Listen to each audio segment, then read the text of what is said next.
Assalamualaikum warahmatullahi wabarakatuh. Bismillahirrahmanirrahim. Alhamdulillahirabbil alamin.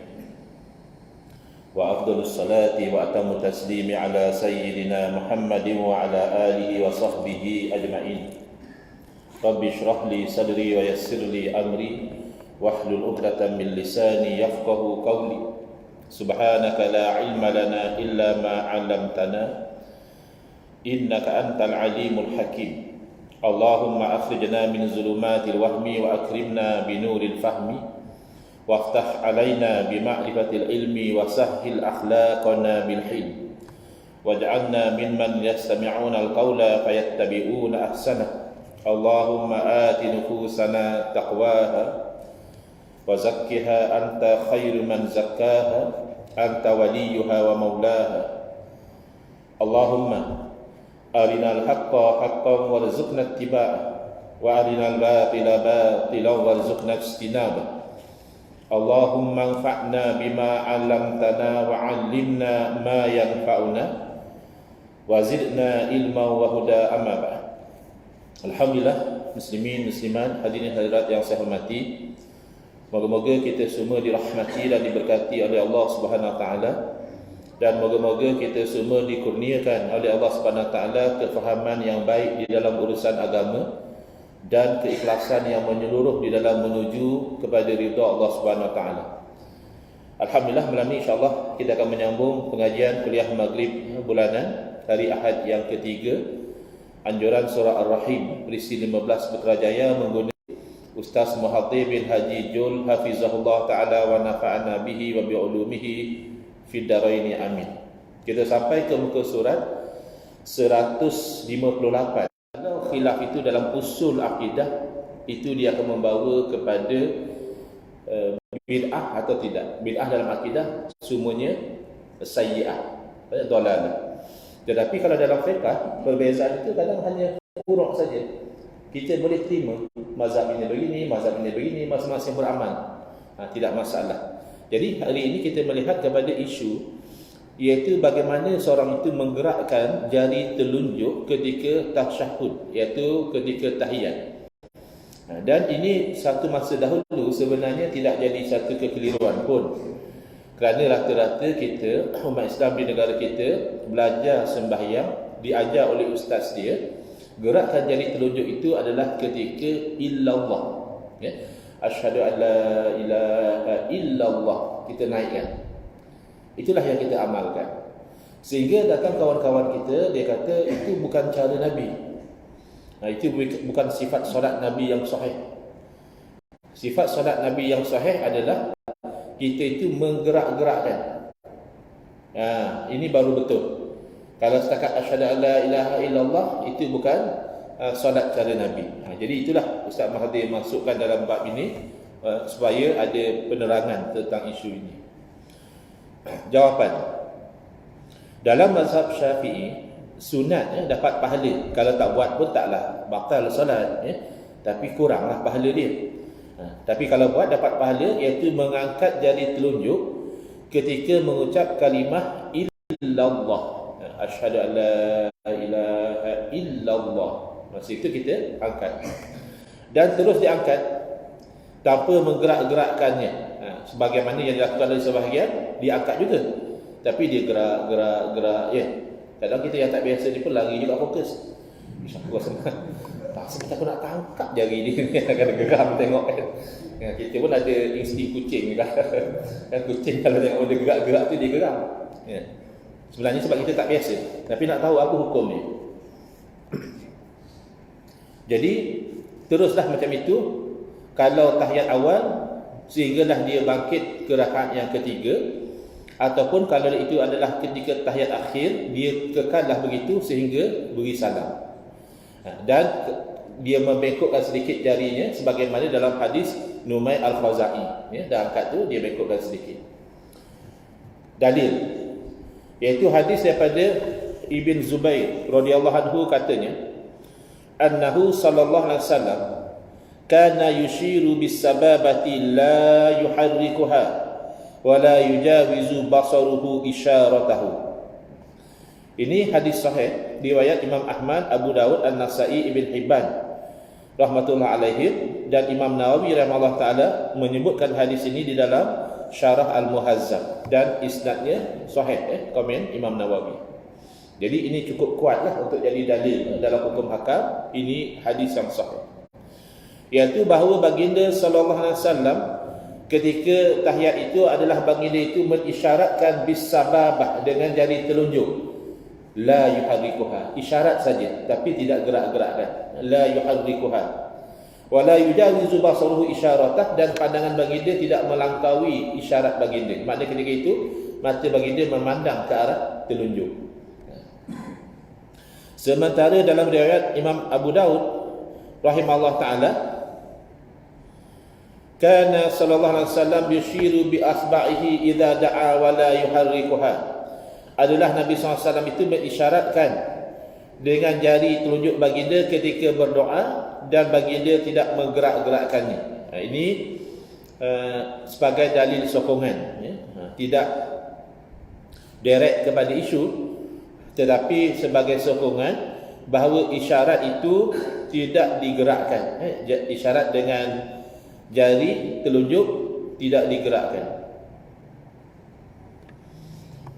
Pendapat ulama di dalam hasyiah Syarah Siti lil Allamah Ramli rahimahullah taala disebutkan, fa innahu yusannu ay yushira biha ay bisabab, kerana sesungguhnya sunat bahawa orang yang salat itu dia mengisyaratkan dengan jari telunjuknya bila inda qaulihi illallah, ketika mana dia menyebut illallah, sunat dia mengisyaratkan dengan jari telunjuk. Wal takun man haniyatan mutawajjihatan lil qiblati, dan hendaklah telunjuk itu bengkok sedikit dalam keadaan menghadap kiblat, jari itu menghadap kiblat. Dan pelakuan ini wadzalika fi tashahhudaihi, melakukan yang demikian itu adalah pada kedua-dua tasyahudnya, iaitu tahiyat awal pun buat benda yang sama, tahiyat akhir juga buat benda yang sama. Jadi kita kalau dah biasa amal macam tu, teruskan. Itulah yang sepatutnya berdasarkan hadis Nabi sallallahu alaihi wasallam dan juga kupasan para ulama. Jadi confuse lah kalau orang yang cerita tentang Nabi sembahyang mazhab apa, tak ada kena-mengena. Nabi SAW sembahyang ikut sebagaimana yang diwahyukan oleh Allah. Sementara kita sembahyang nak ikut Nabi. Tapi nak sembahyang ikut Nabi itu boleh berlaku khilaf, kerana para ulama ada kalanya berbeza menerima riwayat. Ada ulama terima riwayat ni, ada ulama tak terima. Dan berbeza dalam memahami sesuatu riwayat. Apa maksud riwayat itu? Adakah begini? Adakah satu lagi? Ataupun berbeza di dalam mendahulukan riwayat. Ada riwayat yang seolah-olah bercanggah satu sama lain. Antara dua ni yang mana yang diberi prioriti? Yang mana yang diamalkan? Banyak sebab lah kenapa ulama boleh berbeza. Tapi kesemuanya itu tidak menafikan bahawa masing-masing adalah dalam rangka nak solat ikut cara solat Nabi sallallahu alaihi wasallam. Makruh menggerak-gerakkan telunjuk waktu tasyahud. Kau orang kata nak gerakkan juga, syok dia kata lebih khusyuk kata dia. Makruh. Kurang pahala dia. Kerana perbuatan tersebut merupakan perbuatan yang sia-sia. Bahkan ada elemen main-main. Di samping menghilangkan kekhusyukan dia. Bukan kekhusyukan dia saja, kekhusyukan orang sebelah juga boleh hilang. Yang tak biasa tengok, masuk tengok, hilang khusyuk ni. Tapi hukumnya tidaklah sampai batal. Kenapa? Sebab dia pergerakan yang kecil, hanya jari saja. Kalau pergerakan yang besar, itu batal, 3 kali berturut-turut. Tapi pergerakan yang kecil tidak membatalkan. Bagaimana pula pendapat mazhab lain? Cuba lihat di muka 160. Ada sedikit sebanyak perbezaan ni. Mazhab Hanafi, jari jemari semuanya dilepaskan, tidak perlu digenggam ketika membaca tasyahud. Ini setakat maklumat yang disampaikan di sinilah. Kita pun tak main mazhab Hanafi. Kalau ada kawan-kawan kita mazhab Hanafi, bolehlah sahkan, betul ke? Kalau kita genggam, bila kita start baca tahiyat tu, mula-mula kita tangan macam ni. Bila kita start baca tahiyat, at-tahiyat tu kita terus tarik genggam. Ya. Tapi kalau ikut yang kita faham di sini, mazhab Hanafi tak perlu genggam. Tetapi bila baca kalimah asyhadu an la ilaha illallah tadi, asyhadu an la itu diangkat juga jari telunjuk. Walaupun dia tak genggam, dia tetap isyarat dengan jari. Ketika kalimah la, ketika kalimah illallah. Sementara mazhab Maliki, jari jemari digenggam selain daripada jari telunjuk dan ibu jari. Lalu jari telunjuk digerakkan ke kanan dan ke kiri secara perlahan. Tadi tak samalah dengan kawan kita tadi. Kawan kita tadi atas ke bawah. Ada pula yang dia kata pukul syaitan. Kecil benar syaitannya. pukul dengan jari telunjuk je. Ya. Jadi kalau ikut mazhab Maliki, maknanya dia ada gerak pelan-pelan, ya, kiri dan kanan. Sementara mazhab Hambali,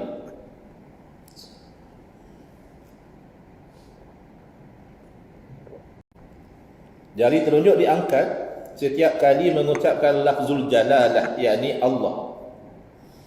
Angkat saja, tidak gerak. Maknanya at-tahiyyatul mubarakatus salawatut thayyibatu lillah. Sebab dia sebut Allah. Assalamualaikum ayyuhan nabi wa rahmatullah, ya, wa barakatuh, dan seterusnya. Akan sebut nama Allah saja, isyarat. Ini khilaf, maknanya berbeza cara antara empat mazhab. Habis yang macam ni, setakat yang kita mengaji, tak ada lah antara empat mazhab yang amalkan macam tu. Sefaham saya, mereka taklid kepada pendapat Syekh Al-Albani. Syekh Nasruddin Al-Albani, bila dia baca hadis, dia faham begitu. Jadi cara macam itu, sanad dia sampai pada Syekh Nasruddin Al-Albani. Kalau yang empat mazhab ni kita tahu, sampai kepada imam mazhab, sampai kepada guru mereka, sampai kepada sahabat, sampai kepada Nabi sallallahu alaihi wasallam. Jadi kalau yang bergerak begini, ambilan dia itu ditaklid kepada pandangan Syekh Nasruddin Al-Albani. Sepakat, ittifaq, umat mengakui ketokohan para imam mazhab yang empat dari segi ilmu. Tapi mereka pun tak maksud, Ustaz. Hang pun tak maksud. Bukan imam mazhab dia tak maksud, hang lagi tak maksud. Dahlah tak maksud, ya, ilmu jauh beza dengan imam-imam mazhab yang empat. Tidak ada seorang pun di kalangan mereka yang begitu alim ini atau para fuqaha dalam mazhab yang empat mengatakan tentang menggerak-gerakkan jari telunjuk ke atas dan ke bawah dari mula sehingga akhir tasyahud, itu tak ada. Kalau kita cek empat mazhab yang kacau ni, tak ada sandaran dia. Kemungkinan dia ikut yang ustaz dia ajar, dan ustaz dia itu barangkali sanad tu sampai kepada Syekh Nasruddin Al-Albani. Dia ada tulis buku sifat solat Nabi yang sahih. Ta'ammalu bahasa Arab, yang baca Melayu tak tahu malu. Tak malu dia. Kan tak malu. Ta'ammal ni makna perhati. Kenapa ada lu? Sebab wawul jamaah. Mana dalam terjemah dalam bahasa Kedah, hampa tengok, hampa perhati tengok. Itu maksud ta'ammalu. Bukan ta'ammalu, ta'ammalu bahasa Arab. Sebab tu dia italize kan, menunjukkan ni bahasa Arab. Perbincangan tentang hadis yang menunjukkan menggerak-gerakkan jari. Ini punca Syekh Nasruddin Al-Albani berfatwa lain daripada mazhab yang empat, kerana dia mengambil daripada riwayat Wa'il bin Hajar yang menyebutkan bahawa baginda sallallahu alaihi wasallam meletakkan kedua-dua tangannya ketika bertasyahud. Kemudian Wa'il berkata, "Tsumma rafa'a sallallahu alaihi wasallam asba'ahu fara'aituhu yuharrikuha yad'u biha." Kemudian Nabi SAW mengangkat jari baginda, jari telunjuk baginda, dan aku telah melihat baginda menggerak-gerakkan jari telunjuk itu, iaitu ketika berdoa dengannya, isyarat kepada berdoa. Jadi hadis ini sahih. Hadis yang mengatakan Nabi SAW menggerak-gerakkan jari telunjuk itu juga adalah hadis yang sahih. Yang tadi juga sahih, sama-sama sahih. Melainkan lafaz yuharrikuha. Mana dalam hadis-hadis yang lain tak ada lafaz yuharrikuha itu. Hanya satu lafaz, satu riwayat ini saja, iaitu hanya Zaidah bin Qudamah yang meriwayatkan begitu. Habis dia ni kan siqah, orang yang boleh dipercayai dalam riwayat hadis. Jadi diterangkan di sini, walaupun dia seorang yang siqah, yang boleh dipercayai, tetapi riwayat dia yang satu ini menyalahi lebih 11 orang perawi yang siqah. Maknanya siqah sama siqah, tapi kalau seorang dengan 11 orang, kita lebih confident dengan 11 orang. Sebab seorang ni tersilap tu masih ada. 11 orang tu jauh sikit, takkan pakat silap habis.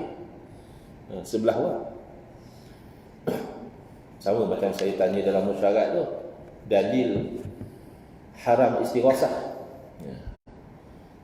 Lepas ni saya duduk kena troll dah, pasal ustaz aku tak baca buku, pergi dialog tak baca buku. Nak buat macam mana? Buku cerita tentang bab lain. Mereka habaq kata exam matematik. Mereka tanya baca tak buku sejarah. Memang kita paksa mengaku tak baca lah. Kita pergi dialog, tajuk Wahabi, sesatkan di Sunnah wal Jamaah. Mereka bertanya tentang Ibn Tumat. Ibn Tumat bukan Wahabi, bukan idola Wahabi. Kalau idola Wahabi boleh tahan lagi macam Ibn Taymiyah. Bukan juga pembela Wahabi. Macam Duk Ramai di Malaysia ni bukan Wahabi, pembela Wahabi lah. Dia bela Wahabi, dia bukan Wahabi. Wahabi bagus, mereka ni ahli sunnah wal jamaah, mereka ni pejuang tauhid, mereka tolak bid'ah dan syirik. Ya, mereka ni ikut salafus soleh. Tapi hampa semua jangan senang-senang tuduh kami Wahabi lah. Macam tu, masya-Allah. Tak boleh tunjuk buat lagi. Tapi tak apalah. Pasal mereka tak mengaku, kita terima je lah. Mereka pembela Wahabi. Dah, Ibn Tumat Wahabi bukan, pembela Wahabi bukan, idola Wahabi bukan. Jadi kita tak berapa nak baca buku dia. Tapi permainan debat dia macam tu lah. Dia seni bagi nampak menang. Jadi kita kira macam kalah juga lah. Tapi saya rasa tak malu sangat. Kita kalah debat dengan jurulatif debat kotor. Wish, tak komat lah macam kalah boxing Mike Tyson, tak malu sangat. Tapi dari segi hujah, alhamdulillah kita tak kalah. Hujah-hujah kita yang membuktikan bahawa kesesatan Wahabi itu daripada kitab Syekh Abdul Wahab, daripada kitab ulama-ulama dia, tidak dibantah oleh ahli panel sebelah sana. Dia hanya kata dalam fatwa-fatwa tak ada sebut Wahabi sesat. Habis fatwa hanya sebut bercanggah dengan ahli sunnah wal jamaah. Wahabi bercanggah sunnah wal jamaah, kita tak sesat lagi. Bercanggah ahli sunnah wal jamaah sesat lah bang. Tak mesti dia sebut sesat. Yukhalif akidah ahli sunnah wal jamaah itu sesat, bukan kafir, sesat. Dan mereka sangat gembira pasal Ustaz aku setuju. Dia tunjuk slide gambar Duli Amal Mulia Raja Perlis buat kenyataan bahawa Perlis beramal dengan ahli sunnah wal jamaah, bukan Wahabi. Ustaz aku setuju tak? Saya kata setuju. Dia pun seronok pasal Ustaz aku pun kata Perlis bukan Wahabi. Loh, memang betul. Bila saya setuju, Duli Amal Mulia kata Perlis amal ahli sunnah wal jamaah bukan Wahabi, makna pendirian sama dengan kami. Wahabi bukan ahli sunnah wal jamaah. Pasal itu kata kita amal ahli sunnah wal jamaah bukan Wahabi. Betul tak?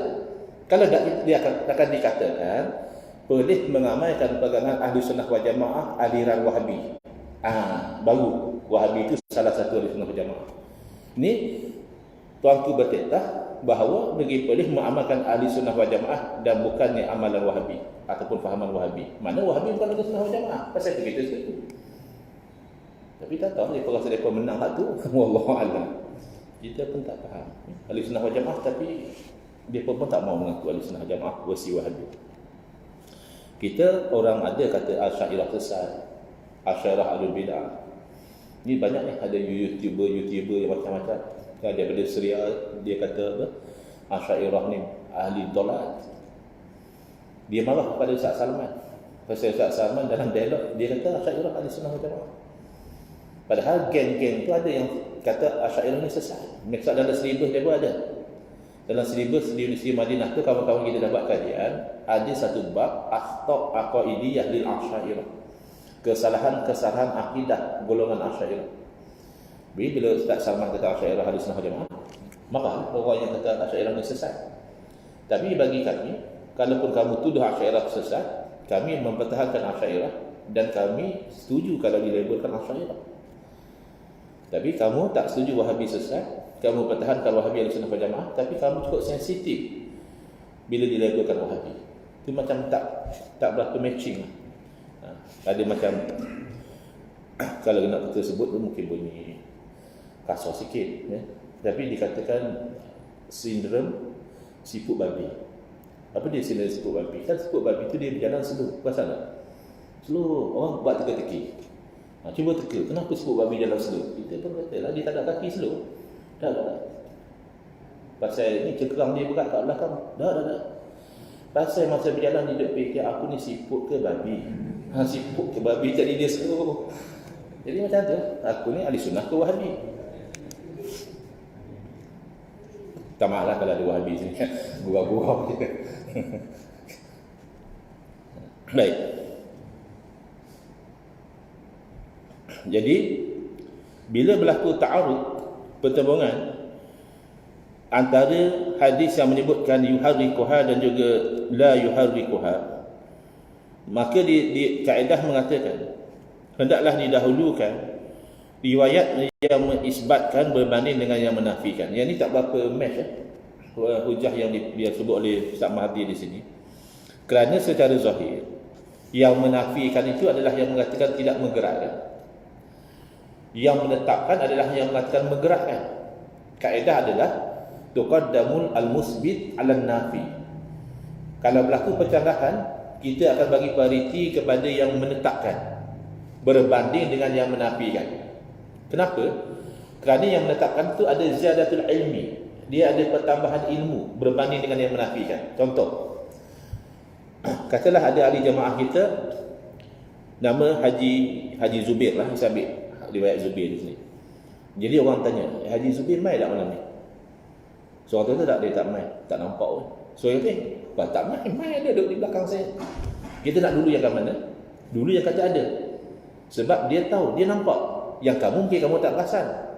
Maka didahulukan yang menetapkan berbanding dengan menafikan. Kali yang menetapkan tu dia ada ilmu yang tak ada pada yang menafikan. Tetapi di sini yang menetapkan dan yang menafikan itu sebenarnya sama-sama menetapkan.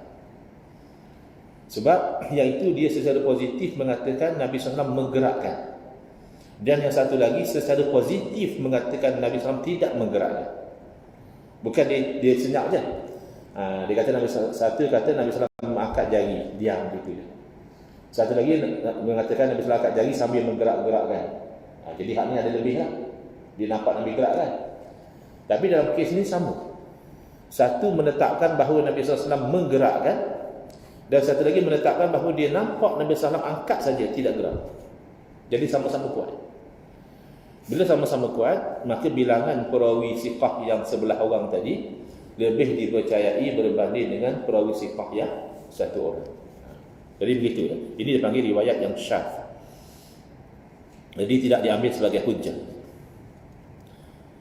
Al-Imam Al-Baihaqi rahimahullah ta'ala berkata, ihtimal, ditambah lagi, yang dimaksudkan dengan yuharrikuha itu adalah memberi isyarat dengannya.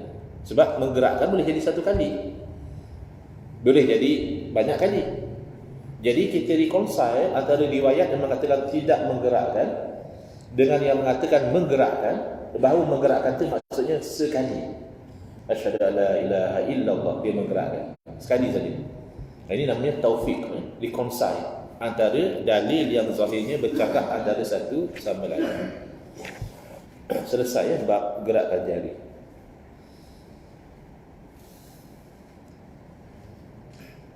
Ada sebarang soalan tentang isu tu? Kita ada dalam 6 minit lagi ya. Kita pergi pada subtopik seterusnya, iaitu menyapu muka selepas salam. Ini juga sebenarnya tak ada kekeliruan pun. Saya perhati dalam masyarakat kita, bab sapu muka lepas salam ni rata-rata diamalkan. Ya, Assalamualaikum warahmatullahi, Assalamualaikum warahmatullahi. Sapu, ya. Tidak ada kekeliruan. Tinggal lagi ada sebahagian umat Islam, dia kata jangan sapu, tu bid'ah. Kalau sapu muka tu bid'ah. Pertama, sebelum kita pergi pada dalil, dia kena ingat bahawa sapu muka ni adalah selepas salam. Maknanya solat dah habis. Perbuatan lepas solat dah habis tu tak perlu pada dalil khusus. Ya, ada orang lepas apa tu bagi salam, tabiat dia pegang telinga. Mana dalil? Tak ada dalil. Bukan solat, lepas solat. Yang lagi kerap zaman kita ni, yang tak ada dalil tapi orang selalu buat, Assalamualaikum warahmatullahi. Assalamualaikum warahmatullahi. Pun tak ada dalil. Tapi lepas solat tak ada masalah. Yang kita mahu dalil ni dalam solat.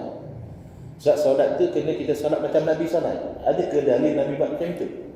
Tapi bila dah habis salam, biasanya kita pulanglah. Nak buat macam mana selagi mana tidak bercanggah dengan syarak, boleh buat. Tiba-tiba ada riwayat yang mengatakan bahawa Nabi SAW selepas bagi salam sapu muka. Tapi riwayat tu dhaif. Tapi ini kan sesuatu yang dilakukan lepas solat. Kod Nabi buat, kita dapat pahala ikut Nabi. Kod Nabi tak buat pun sapu muka lepas solat tidak ada masalah. Tapi ada orang kata tu Nabi SAW sapu muka kerana nak buang debu. Itu terpulang. Itu tafsiran kamu, ya. Tetapi yang diriwayat dalam hadis begini. Kerana Imam Ibn Sunni menyebutkan dalam kitab Amal Yaum wal Lailah, amalan siang dan malam, bahawa Sayyidina Anas bin Malik radhiyallahu berkata, kana Rasulullah SAW idza qada salatahu. Ini kena baca berguru. Baca buku tu bagus. Tapi baca tanpa berguru juga bahaya. Kadang-kadang kita salah faham. Jadi kalau baca sendiri mungkin kita kata Nabi SAW apabila baginda qada solat, Nabi pun qada solat juga. Bukan. Qada di sini apabila Nabi SAW selesai menunaikan solat itu masuk qada.